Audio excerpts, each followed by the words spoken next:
I grew up in the largest industrial city in the world. It's called Jubail in Saudi Arabia. And I was looking for similar places, and Calgary stood out the most. Like they say, Calgary is a big city, small town.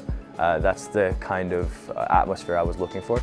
I remember getting admission into the MBA and I got an email from CCAL, the Canadian Centre for Advanced Leadership, about the BMO mentorship program.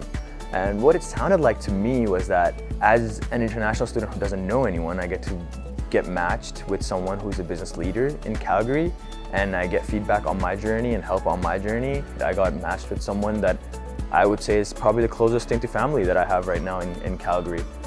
Over the summer, I was lucky enough to do the My Tax Business Strategy internship with the startup. I get to be a big part of something smaller instead of being a small part of something big. At Haskayne has been amazing for me. It's been a source of great opportunities. It's been a source of great learning about myself at the end of the day. So yeah, Haskayne does offer a lot of opportunities on leadership feedback. The Jarislowsky Fellowship in Business Management is funded by the Jarislowsky Foundation. It's a portfolio that's oriented just towards the MBAs and EMBAs to give them exposure to real-world problems, real-world scenarios outside of the classroom.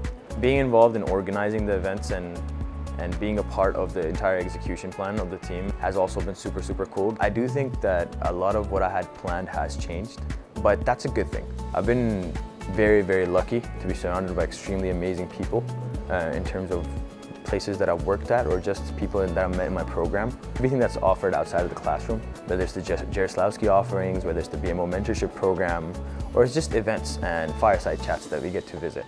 I don't think those are something that we'll be very exposed to once we go back to regular life when we're not students anymore. This MBA is kind of another shot at you being involved in this educational academic institution environment.